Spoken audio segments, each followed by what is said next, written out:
하기도 하였더라. 이게 무슨 말이에요? 솔로몬이 뭔 짓을 했다고요? 사기도 팔기도. 무기장사를 했다는 거예요. 무기장사요. 무기장사를 했어요. 근데 이게 왜 지금 하나님 앞에 죄냐면 하나님이 신명기에 분명히 얘기했거든요. 은금을 많이 두지 말고 말을 두지 말고 아내를 많이 두지 말라고. 근데 그걸 어기는 거에서 더 나아가서 무슨 짓을 했어요? 장사를. 무기 장사를 했다는 거예요. 지금 우리가 러시아나 이런 데서 북한에다 막 무기 팔잖아요. 우리 무기 파는 나라들을 좋게 봐요, 안 좋게 봐요? 안 좋게 보죠. 우리가 미국에서도 무기를 들여오긴 하지만 사실은 무기라는 거는 들여와서 우리를 보호하는 의미보다는 공격할 때 쓰려는 목적이 더 크잖아요. 이제 솔로몬이 무기 장사를 했다는 사실을 아는 사람들은 별로 없어요. 우리도 오늘 지금 그것까지 했네? 이제 무기 장사를 지금 보니까 무기 장사를 했잖아요. 한마디로 솔로몬은 이 신명기에서 아내 말 그다음에 은금을 많이 두지 말라는 이 율법을 어겼을 뿐만 아니라 무기 중개상까지 함으로 자 무기를 판다 40년 동안 전쟁이 없었던 평화의 나라라 그랬거든요. 솔로몬이 그 나라를 다스린 동안 전쟁이 없었어요. 40년 동안. 그런데 전쟁이 없는 나라가 무기 장사를 하고 앉아 있는 거예요. 그러니까 뭐예요? 평화 왕국이라는 이미지를 깨뜨린 거죠. 결국은 자기 힘으로, 그러니까 패권주의라는 거는 힘과 힘으로 억압을 해서 다스리는 걸 패권주의라고 그러거든요. 이 짓거리를 한 거예요, 솔로몬이. 이스라엘이 그러니까 결국은 뭐예요? 하나님이 하지 말라는 걸 다 어기고 나아가서 더 어긴 게 솔로몬이에요. 결국 뭡니까? 이스라엘이 붕괴가 되는 전환점을 마련한 게 솔로몬입니다. 그러니까 솔로몬을 제가 너무 욕을 해서 좀 죄송하긴 한데, 근데 욕을 먹어도 싸요. 아주 그 욕을 먹을 짓만 했으니까. 그러면 솔로몬 하면은 우리의 기억에는 뭐가 있습니까? 1000번째. 그죠? 그 다음에 그게 너무 깊게 우리 기억에 솔로몬 하면 지혜, 1000번째 막 이게 너무 강조가 되다 보니까 왜 그래요? 헌금 이야기할 때 제일 많이 했던 게 1000번째를 많이 들었고 그 다음에 지혜, 자식을 낳으면 솔로몬과 같은 아들을 지혜를 달라고 하는 기도를 많이 하다 보니까 두 가지가 너무 많이 우리한테 각인돼 있어요. 이 두 가지 외에는요 솔로몬은 나쁜 짓만 알라리 했어요. 알라리. 그러니까 나빠도 이렇게 나쁜 마음이 없었어요. 하나님 앞에만 죄를 지은 게 아니에요. 백성들 제가 말씀드릴게요. 얼마나 고역으로 피를 빨아먹었는지. 자, 너무 깊게 다른 솔로몬을 생각하는 게 쉽지 않아요. 그러니까 제가 자꾸 욕을 하니까요. 아이고 그러네. 자, 솔로몬이 1000번을 드릴 때 그 기도는 참 기특해요. 더군다나 듣는 마음을 하나님 앞에 뭐라 그러면 듣는 마음을 달라 그래요. 여러분 듣는 게 제가 상담사잖아요. 상담사는 하는 일이 첫째 상담사의 기본이 들어야 되거든요. 여러분들도 이렇게 해보시면 말하는 것도 쉬운 직업은 아니에요. 그죠? 근데 듣는 건 어떠세요? 듣기 좋은 노래도 꽃노래도 3-4번이라고요. 이 얘기는 우리 목사님이 잘하시는 거거든요. 듣기 좋은 꽃노래도 듣는 게 3-4번이라고 듣는 게 힘든데 상담사라는 직업은 사실은 에너지 소비를 엄청나게 하는 직업입니다. 그래서 제가 처음 상담 공부를 하러 가던 교수님이 그러더라고요. 상담사의 첫째 자격 조건, 체력을 길러라. 체력이 안 되면 절대로 안 된다. 이제 부부 상담할 때 부부들이 대부분 상담사 앞에 와서 많이 싸우거든요.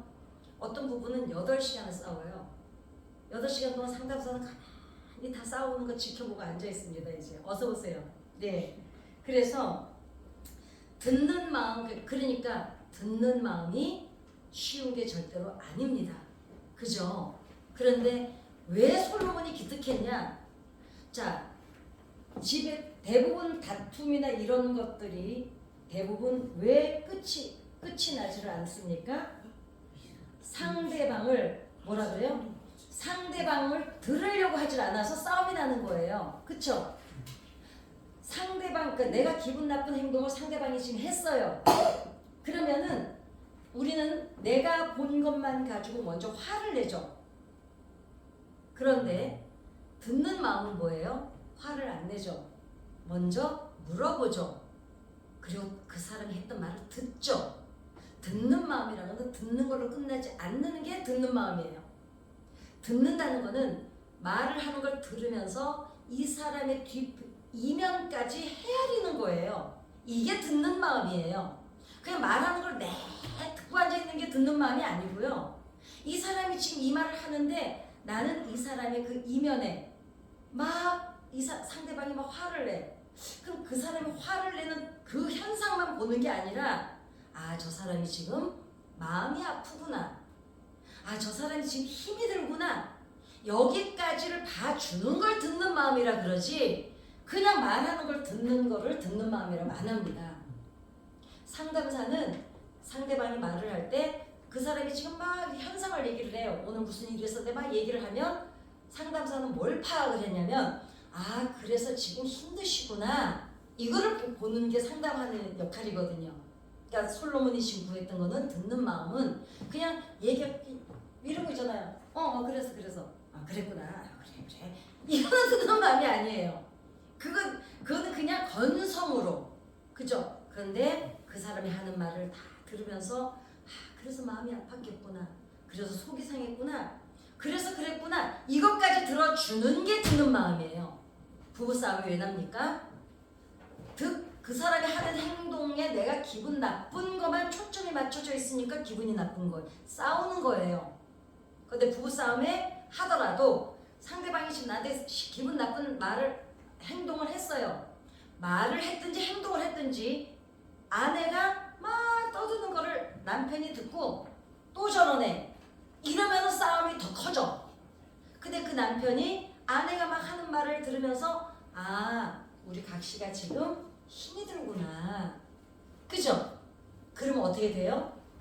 그게 듣는 마음. 그러니까 자식이 됐든 부부 사이가 됐든 친구 관계가 됐든 관계 속에서는 여러분 듣는 마음은 상대방의 헤아려 주는 거. 여기까지가 듣는 마음입니다. 자, 그러나 3장의 첫 재판 듣는 마음을 구한다는 것은 아무나 고백할 수 있는 인품이 아닙니다. 하나님이 너무 감동받았던 것은 그거였어요. 그 어린 솔로몬이 젊은 왕이 듣는 마음을 달라는 말이 너무 기특하니까 하나님이 이런 얘기를 누가 하는 걸 들어본 적이 없어. 그 앞에 성경을 쭉 인물들을 보면 하나님 앞에 달라는 기도는 많이 했지만 하나님 저는 듣는 마음을 좀 주세요. 이렇게 기특한 기도를 한 왕이 한 번도 없었던 거예요. 그러니까 하나님이 막 감동이 일어나셔서 아니 어떻게 얘는 이런 말을 할 수 있지? 그러니까 하나님의 감동이 와서 막 주시는 거예요. 그래? 알았어. 너 그것 말고도 내가 다 줄게. 이것도 줄게. 막 이렇게 된 거예요. 여러분들이 그러지 않겠어요? 자식들이 엄마가 뭔 말을 했는데 엄마 그거요 저 주지 마시고 나는 엄마가 이걸 했으면 좋겠어 막 이러면 감동받은 엄마가 어째요? 안 달라 그런 것까지도 다 주죠. 지금 이 경우가 일어나는 거예요. 그랬는데 거기까지만이었어요. 거기로 끝이야. 그리고 어떻습니까? 11기상 3장의 첫 재판 이후로는 듣는 마음을 달라고 해놓고 백성의 소리를 전혀 듣지를 않았어요. 왜 안 들었느냐? 보세요. 4장부터 시작해서 11장까지 백성의 소리를 듣기보다 자기의 영광과 명예만을 생각했습니다. 솔로몬은. 재판 한 가지 한 거.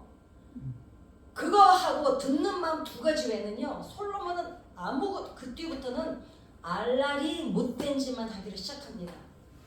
백성의 듣는 마음을 왕이면 왕을 왜 세워놨어? 우리 대통령을 왜 뽑아요? 우리 집 잘 살게 하라고 뽑아놓는 거잖아요. 저 왕도 그렇게 세워놨는데 뭐 합니까? 솔로몬이 얼마나 부자였는지를 열왕기상 10장에서는 우리가 지금 아까는 10장 뒤에만 읽었지만 그 앞에는 솔로몬이 얼마나 부자인지를 쫙 열거가 돼 있어요. 얼마나 부자냐면 보세요. 솔로몬이 1년에 거둬들이는 세금이 금 666달란트였어요. 한 달란트가 제가 얼마나 말씀드렸죠? 1억입니다. 1억인가 10억인가 그렇죠. 예. 자, 그런데 구약에서 숫자를 히브리어에는 언어에는 뭐가 있다 그랬습니까? 숫자 값이 있다 그랬죠. 히브리어 언어에는 숫자가 다 있어요. 거기서 왜 666이 적그리스도인지 말씀드렸죠. 하나님을 대적하는 자의 글씨를 조합을 해보면 거기 숫자 값이 666이 나와요. 우리 바코드 받는 게 666이 아니고요. 예, 그래서 666이 적그리스도예요. 666이 나온다는 건 적그리스도를 지칭할 때 666 숫자 값이 나와요. 그 글씨에. 예를 들어서 우리 말에 하나님 이러면 이 하나님의 숫자가 다 있어요. 그래서 이 숫자 값을 나오는 게 666이지 바코드나 이게 아니고. 근데 보세요. 어찌됐거나 666은 의미가 있는 거예요. 왜냐? 하나님을 대적하거나 예수를 대적할 때 그 글씨에 숫자가 나오는 걸 조합을 다 합해보면 666이거든요. 자, 구약에서 숫자를 의미 있게 푸는 경우가 많은데 666은 사탄을 상징을 합니다. 그런데 이걸 상징적으로 풀지 않는다 쳐도 보세요. 이 액수가 금을 걷어들이는데 666달란트면은요, 한 달란트가 1억이라고만 쳐도 얼마냐면은 2조에 해당하는 금이에요. 더 중요한 게 있습니다. 자, 솔로몬이 1년에 걷어들이는 게 2조가 넘어요. 금을 걷어들이는 게. 이게 왜 중요하냐면 다윗이 인구조사를 했을 때 요압이 보감 장정의 총 숫자, 그러니까 세금을 낼 수 있는 어른의 숫자가 160만 명이었어요. 160만 명이 고대 생산성을 따질 때 1인당 내야 할 세금을 이 정도 2조를 걷어들이려면은 도저히 안 된다는 거예요. 이 인원 갖고. 그러니까 어떻게 해요? 쥐어짰다는 뜻이에요. 결국은 듣는 마음을 달라고 하나님께 기도해서 그 많은 축복을 하나님이 다 주셨는데 하는 짓거리가 뭐냐면 하나님의 백성이야. 이 사람들은 솔로몬의 백성이 아니에요. 그죠? 더군다나 이스라엘은 신정국가예요. 하나님이 다스리는 나라예요. 그런데 하나님의 사람들을 갖다가 뭘 시키냐면은 앵벌이를 시켜가지고 거기서 고열을 빨아먹은 거예요. 한마디로. 그래서 솔로몬이 죽은 후에 제일 먼저 르호보암에게, 솔로몬 아들에게 백성들이 뭘 얘기해요? 세금 줄여달라는 얘기를 제일 먼저 해요. 니네 아버지가 다스릴 때 세금 내느라고 우리가 죽을 통 살통 살았으니까 세금 좀 줄여주라. 그리고 르호보암이 어떻게 해요? 더 집을 얹어놓겠다 그러잖아요. 그래서 갈라진 거 아니에요. 자, 결국 이스라엘이 남과 북으로 갈라진 이유는 과중한 세금하고 성전 짓고 궁궐 짓고 그 여자들 1000명의 부인들의 신당을 짓는 1000개를 지었어요. 노역이 뭡니까? 가서 그냥 불려가서 일하는 게 노역이었잖아요. 돈도 안 받고. 그러니 그것 때문이었습니다. 그런데 솔로몬이 금을 되게 좋아했어요. 보세요. 11개의 기록을 보면 솔로몬은 무역하는 상인들과 아라비아의 모든 왕과 나라의, 그러니까 솔로몬이 있는 동안에 40년 동안 전쟁이 한 번도 없었고 평화였잖아요. 그리고 조공을 받았는데 어떻습니까? 근데 그 조공을 받게 된 동기가 뭐예요? 다윗이 다 제압을 해가지고 해놓은 거예요. 거기서 어떤 그 조공을 받았는데 뭐냐면 해상 무역을 금으로 다 조공을 받았어요. 금을 너무 좋아했어. 해상 무역을 통해서는 오빌에서 금 420달란트, 420달란트는 한 달란트에 아무튼 1억인가 10억인가 그래. 도대체 이 금을 2조 원이나 되는 금을 걷어들여서 뭘 했는지 알려드릴게요. 여러분들도 이제 솔로몬 기도하실 때 하나님 우리 애들 손자 손녀들 솔로몬에게 주실 이 기도 절대로 안 하시게 될 거예요. 금을 가지고 이상한 짓거리를 합니다. 뭔 이상한 짓을 했느냐? 먼저 금을 쳐서 다 녹여요. 그래가지고 큰 방패 200개를 만들었는데 각 방패마다 금 603개를 사용했다 규례되는데 이런 건 우리가 지금 세계를 계산이 안 되니까 한마디로 말해서 금을 가지고 방패를 만들었어요. 방패가 뭔지 아시죠? 전쟁할 때 들고 창이나 활을 화살을 막기 위해서 금 방패 드는 거 아세요? 모르세요? 이만한 거 있잖아요. 이게 앞에 막는 거 나를.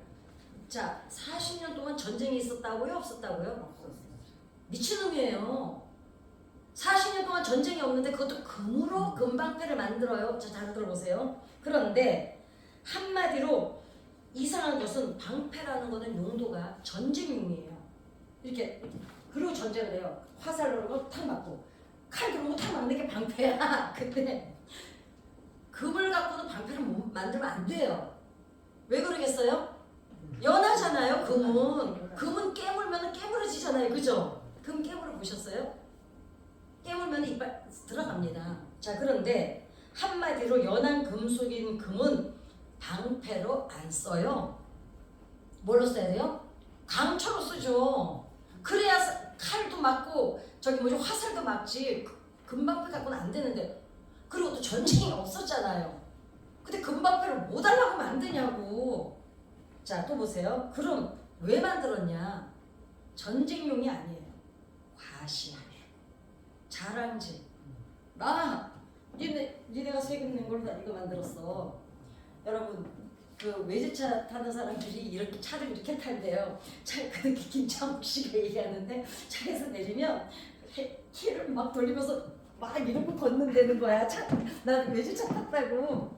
이게 뭔 짓거리냐면 나 금방패 있잖아. 이거 하고 싶어서 만든 거예요.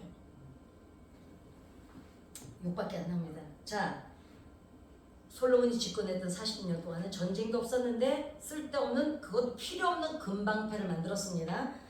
햇살이 쫙 비칠 때 금방패를 가지고 있으면 쫙 빛나잖아요. 이거를 들고 있겠어요, 호위병들한테 자랑하려고. 자, 그래서 그런데 그 열대상의 역대하의 첫 장의 첫 1장에 나오는 게 뭔지 아세요? 솔로몬이 죽고 르호보암이 왕위를 계승받아요. 솔로몬의 아들이 받는데 그때 누가 올라나? 시삭이 올라와요. 이제 쳐들어와요. 그때 다 빼앗겨요. 다 빼앗겨가지고 어떻게 되냐면 솔로몬 보물하고 금방패를 다 빼앗아 갑니다. 그러니까 그렇게 만들어 놓으니까 뭐예요? 하나님이 그냥 없애버리시는 거예요. 그리고 쓸데없는 짓을 한 것 중에 또 하나가 있습니다. 하나는 코끼리 상아에 아름다운 상감 문양을 새긴 거대한 보좌를 만들고 그 위에 순금을 씌워 한마디로 상아로 자기 보좌를 만든 다음에 금으로 다 씌운 거예요. 더 웃기는 게 뭔지 아세요? 계단을 6계단을 만들어요. 그래서 그 6계단 위에 그 왕좌를 만들고 금으로 다 씌운 다음에 옆에다가 여러분 뭘 뒀는지 아시죠? 이 솔로몬을 누가 욕한 사람이 없었나 보다. 이런 걸 얘기 안 해주고 보니까 살아있는 사자를 12마리를 둬요. 미친 거 아니에요? 생각해보세요. 사자는 길이 안 들여지는 짐승이에요. 12마리 앞에서 보세요.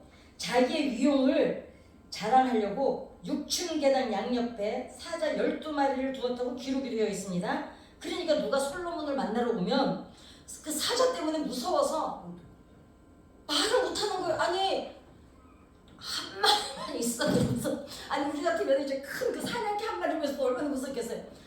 그러니까 이렇게 된 거예요. 상아로 만들어서 보좌를 만든 다음에 금을 다 씌워갖고 그 다음에 나는 지금도요. 솔직히 저는 그 금목걸이 막 이렇게 막 그 남자들 여자들은 뭐 그렇게 치는데 막 그 남자들이 그 금목걸이 막 붉게 해가지고 달건이라면 안 되지 건달들 뭐 건달이 아닌 분도 그런 분들인데 그 정말 보기 싫거든요. 그렇게 금을 다 이렇게 번쩍번쩍하게 해놓고 거기다 사자를 12마리를 솔로몬이 이 짓거리를 합니다. 자, 솔로몬이 그 다음에 세 번째 쓸데없는 짓. 자, 첫 번째는 뭐였어요? 금방패 만든 거요. 두 번째는 뭐예요? 상아 만들어서 사자 놓은 거. 세 번째는 다시스가 어딘지 아시죠? 요나가 도망간데 먼 데예요. 배를 보내서 3년에 한 번씩 금, 은, 상아와 원숭이와 공작을 실어왔어요. 금, 은은 기본이고 원숭이하고 상아를 공장을 실어 와요. 그래, 금을 좋아해가지고 금을 냈다 그냥 걷어들인 거는 이해를 한다 쳐요. 원숭이하고 공장은 왜 갖고 왔을까요? 일반 백성한테 보여주려고? 그럴 리가 없죠. 그러면은 금을 안 걷어들이겠지. 고생을 안 시키겠지. 그죠? 미친 인간이 자기하고 1000명의 부인들을 놀게 하려고 그걸 데려온 거예요. 3년에 한 번씩 다시스에서. 다시스 원대입니다. 자, 열왕기 저자는 이런 솔로몬의 이상한 짓을 자세하게 기록했지만 백성을 위해서 돈을 썼다는 기록은 단 한 줄도 없습니다. 없어요. 열왕기상하 다시 한번 자세히 가서 읽어보세요. 없습니다. 솔로몬이 백성을 위해서 뭘 했다는 건 기록은 하나도 없어요. 제가 혹시 놓쳐가지고 괜히 욕도 하면 안 되잖아. 그래가지고 다시 읽어봤거든요. 없습니다. 하나님께서 부탁하셨던 정의의 공을 행하라는 것은 솔로몬 시대는 하나님께서 공의와 정의를 실현하라고 또 뭐라 하셨냐면 하나님께서 이스라엘이라는 나라를 세우면서 기본 가치를 주셨어요. 그게 뭡니까? 애굽의 노예였던 걸 너희 잊어버리지 마. 니네가 나그네였던 거 잊어버리지 마. 고아와 과부를 잊어버리면 안 돼. 이게 이스라엘의 기본 가치예요. 하나님이 이스라엘이라는 나라를 세우는 기본 가치가 이거였거든요. 가난한 자를 돌아보는 거. 그런데 어떻습니까? 정말 솔로몬 시대는 개나 줘버려 그런 얘기는 하나님 말씀이 아무 소용이 없었던 때입니다. 자, 이스라엘의 기본 정책이 가난한 자와 약한 자를 보살피라는 거였는데 솔로몬은 어떻습니까? 자기 창고와 곳간에 보물과 재물을 쌓는 일에는 그 하나님이 주신 지혜를 다 동원을 했어요. 아주 그냥 알랄리 써먹었어요. 세금 거들고 다 거들고 노역 다 부려먹고 부역 다 시키고 다 했습니다. 그런데 공의와 정의를 행한 일에는 듣는 마음은커녕 인색을 넘어서 인색한 건 그래 인색하다 쳐. 그래 안 주는 거는 그렇다 쳐요. 학대를 했습니다. 백성들을. 몇 년을? 장장 20년을 넘게. 아니 생각해보세요. 궁궐 짓고 또 그 뭐지? 성전 짓고 1000개의 산당이 있었다니까요. 예루살렘 성 안에 그 부인들이 가지고 들어온 그 우상, 산당 1000개를 지었어요. 여러분 생각을 성전은 하나인데요. 산당이 1000개예요. 이거를 지금 우리가 다 간과하고 지나간 거예요. 뭐에 간과하고 지나갔어요? 1000번째하고 지혜는 둘째 문제고 듣는 마음 때문에 그 두 가지 외에는 아무것도 없습니다. 자, 열왕기상의 10장 20 솔로몬 왕의 재산과 자 10장 23절은 뭐라 그랬냐면요. 솔로몬 왕의 재산과 지혜가 세상의 그 어느 왕보다 큰지라. 이 말을 잘 새겨 들으셔야 돼요. 지혜가 먼저 나왔어요? 재산이 먼저 나왔어요? 재산이 먼저 나와요. 자, 솔로몬 왕의 지혜와 재산이라고 그러니까 지혜를 하나님이 주셨잖아요. 근데 지혜를 먼저 얘기 안 하고 재산이 많다고 먼저 얘기가 나옵니다. 왕의 재산과 지혜라고 쓴 이유가 무엇이냐면 이스라엘은 성경을 기록하는 사람들은 이 사람들은 문법 배치를 되게 신경 써서 합니다. 성경 기록 저자들이. 그런데 구약 성경의 저자는 단어 순서에 매우 민감해요. 그런데 어떻습니까? 솔로몬의 지혜는 최고로 인정했습니다. 열왕기서의 저자는 그런데 지혜를 최고로 치는 솔로몬인데 지혜를 먼저 쓰지를 않아요. 왜 그럴까요? 재산을 먼저 기록을 해요. 왜? 솔로몬의 재산이 지혜보다 컸다는 거예요. 지혜가 더 큰 게 아니라 하나님이 주신 지혜보다 재산이 더 컸다는 걸 지금 고소하고 있는 거예요. 기록자가. 그러면서 뭐라 그럽니까? 한마디로 이겁니다. 근데 이 열왕기상하를 언제 썼는지 아시죠? 바벨론 포로 때 쓴 거예요. 솔로몬 성전이 다 무너지고 다 끌려간 다음에 지금 쓴 얘기거든요. 쓴 게 이 기록이거든요. 다 이 사건을 다 본 다음에 기록을 한 거예요. 그러니까 의미가 있죠. 너 지혜가 먼저가 아니야. 너 재산이 더 많았잖아. 그 화려하고 재산이 더 많았으면 뭐합니까? 그쵸? 솔로몬이 자랑하던 성전과 왕궁은 다 무너졌는데 이제 와서 솔로몬의 부유한 재산을 자랑하는 게 무슨 의미가 있어요? 이 11개 상하를 쓸 때가 지금 솔로몬 왕이 살아있을 때 쓴 게 아니에요. 다 망해먹어가지고 포로로 끌려가서 나라가 망한 뒤에 쓴 게 11개 상하를 오늘 읽은 거예요. 우리가 본문을. 이 의도가 뭐겠어요? 그게 다 뭐냐 이거예요. 그까짓 게 뭐냐고. 지혜나 재산이나 그게 다 뭐냐고. 하나님이 우선이 되지 않으면 그까짓 게 나중에는 이 모양 이 꼴이 되는데 지금 11개 상하를 쓴 저자는 이 얘기를 하고 싶은 거예요. 다 소용없다는 거. 하나님이 없으면 금은이 아무리 많으면 뭐하고 40년 동안 조공을 받았으면 뭐 할 것이냐, 지혜가 있으면 뭐 할 것이냐 이거예요. 자, 솔로몬이 자랑하던 성전가 다 무너졌으니까 그것 때, 자 그럼 왜 망했어요? 그것 때문에 망한 거예요. 지혜 때문에. 그럼 하나님 주신 지혜 때문에 왜 망했을까요? 그거 가지고 엄한 짓, 미친 짓 세 가지를 했잖아요. 그것 때문에 망했는데 이제 와서 그게 무슨 소용이 아무 소용이 없다는 것을 11개 상하는 후대에 너희들은 이것을 보고 배우라고 지금 기록해 놓은 거예요. 역사를 통해서 인생을 배우지 않으면 망한다는 걸. 이거를 지금 말하고 싶은 겁니다. 저자는. 그래서 결론은 현재 여러분과 제가 무엇을 누리고 있든지 간에 남에게 없는 걸 가지고 있다면 그거는 특권이 아니라는 거예요. 다 각자가 가지고 있는 재능이 있든지 뭐가 있든지 있으실 거 아니에요. 자식 자랑거리가 있든지 물질 자랑거리가 있든지 건강 자랑거리가 뭐든지 간에 그거는 특권이 아니야. 너만 누리려는 게 아니야. 그거 가지고 이스라엘의 민족이 이스라엘 나라를 세운 하나님의 목적이 뭐였어요? 고아와 과부를 돌아보고 하나님을 경외하는 거였어요. 지금 너희가 가지고 있는 게 무엇이든지 간에 하나님을 경외하고 특권으로 누리지 말고 사명으로 알고 섬기는 데 쓰려는 거예요. 그 얘기를 지금 하고 싶어서 역사를 기록한 거예요.